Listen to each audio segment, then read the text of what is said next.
शहर की भीड़ भाड़ से दूर हिमालय की गोद में बसा एक छोटा सा गांव कुंजबन। यहाँ की ठंडी हवाएं, हरे भरे जंगल और शांत झीलें किसी भी प्रेमी हृदय को रोमांचित कर सकती थी। लेकिन इस गांव में एक रहस्य छिपा था, एक ऐसा रहस्य जिसे जुड़े किस्से सुनकर रूह कांप जाती थी। सर्दियों की एक रात जब बर्फबारी हो रही थी, गांव के पुराने हवेली नुमा गेस्ट हाउस में एक अजनबी आके ठहरा। लंबा कद, गहरी आंखें और रहस्यमयी मुस्कान। उसका नाम था आड़ब। गांव वालों से बातचीत में उसने बताया कि वह एक लेखक है और यहाँ की सुंदरता को अपनी किताब में कैद करना चाहता है। लेकिन गांव के बुजुर्गों ने उसे चेताया, इस गांव की हवाओं में सिर्फ प्यार नहीं, एक भयानक रहस्य भी घुला है। यहाँ प्यार करने वाले कभी भी खुशहाल जीवन नहीं जी पाते। आड़ब हंस के रह गया। उसे इस बातों में कोई रुचि नहीं थी। लेकिन अगले ही दिन उसकी मुलाकात गांव की सबसे खूबसूरत लड़की सिया से हुई। सिया गांव के स्कूल में एक शिक्षिका थी। बड़ी बड़ी आंखें, घुंघराले बाल और मासूमियत से भरी मुस्कान। जब उसने पहली बार आड़ब को देखा तो उसके दिल की धड़कनें तेज हो गई। आड़ब भी उसकी तरफ खींचता चला गया। धीरे धीरे दोनों की मुलाकातें बढ़ने लगी। झील किनारे बैठकर बातें करना, पहाड़ों के रास्तों पे घूमना, पुराने मंदिर में दिए जलाना, सब कुछ किसी परी कथा जैसा था। लेकिन सिया के दिल में एक डर भी था जिसे वो आड़ब से छिपा रही थी। एक दिन आड़ब ने सिया से पूछा, तुम्हारी आंखों में कोई अनकही उदासी क्यों है? सिया ने नजरें झुका ली, फिर धीरे से बोली, कुंजबन की हवेली के बारे में सुना है? आड़ब ने सिर हिलाया। सिया ने बताया कि वह हवेली श्रापित थी। वहाँ जो भी प्रेमी गए वे कभी लौट कर नहीं आए। गांव वालों का मानना था कि सदियों पहले वहाँ एक प्रेमी जोड़े की हत्या कर दी गई थी और उनकी आत्माएं आज भी वहाँ भटकती है। आड़ब को इन बातों पर यकीन नहीं था। उसने फैसला किया कि वह खुद उस हवेली का सच जानेगा। अगली रात आड़ब अकेले हवेली की ओर निकल पड़ा। हवेली उजाड़ थी, उसकी दीवारों पर काई जम चुकी थी। जैसे ही उसने अंदर कदम रखा, ठंडी हवा का एक तेज झोंका आया। अचानक उसे किसी के रोने की आवाज़ सुनाई दी।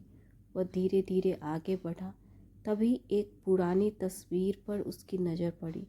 तस्वीर में जो चेहरा था वो हूबहू सिया जैसा दिख रहा था। अचानक किसी ने उसके कंधे पे हाथ रखा। आड़ब घबरा के पलटा। वहाँ सिया खड़ी थी, लेकिन उसकी आंखों में एक अजीब सी चमक थी।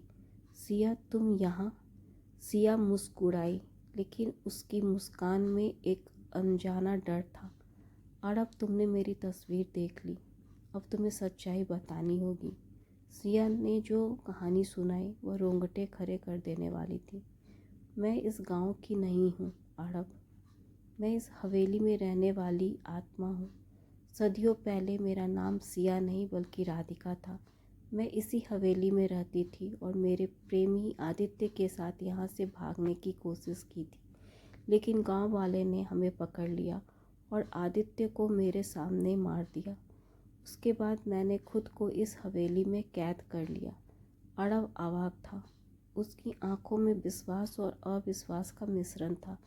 सिया ने धीरे से कहा, मैं हर जन्म में अपने प्रेमी को ढूंढती हूँ और इस बार वह तुम हो आड़ब। आड़ब के दिल की धड़कनें तेज हो गई। वो प्यार करता था सिया से, लेकिन क्या वह किसी आत्मा से प्रेम कर रहा था? आड़ब ने सिया की आंखों में देखा। वहाँ सिर्फ प्यार था, कोई छल नहीं। अगर तुम मुझसे प्यार करते हो तो मेरे साथ हमेशा के लिए इस हवेली में रहो। आड़ब के सामने दो रास्ते थे, या तो वो इस प्यार को अपनाकर इस श्रापित हवेली का हिस्सा बन जाए, या फिर वह अपनी ज़िंदगी बचाकर भाग जाए। कुछ देर की शांति के बाद आड़ब ने सिया का हाथ थामा। अगर यह प्यार सच्चा है तो मैं तुम्हारे साथ हूँ सिया। सिया मुस्कुराई और अगले ही पल हवेली की दीवारें चमकने लगी। अचानक हवेली में कैद आत्माएं मुक्त होने लगी। हवेली की खिड़कियां अपने आप खुल गई और तेज रोशनी से सब कुछ जगमगा उठा। सिया की आंखों में आंसू थे। तुमने इस हवेली का श्राप तोड़ दिया अरब। अब हम आज़ाद हैं। धीरे धीरे सिया की परछाई हल्की होने लगी और फिर वह हवा में विलीन हो गई। अरब ने आंखें बंद कर ली। उसकी आंखों में आंसू बह रहे थे, लेकिन उसके चेहरे पे मुस्कान थी। अगली सुबह गांव वालों ने देखा कि हवेली अब उजाड़ नहीं थी, वहाँ अब एक सुंदर बगीचा खिल चुका था। अरब ने गांव छोड़ दिया, लेकिन उसकी किताब अजनबी की मोहब्बत आज भी लोगों को याद दिलाती है कि सच्चा प्रेम कभी मरता नहीं, वह बस एक नए रूप में जन्म लेता है। धन्यवाद।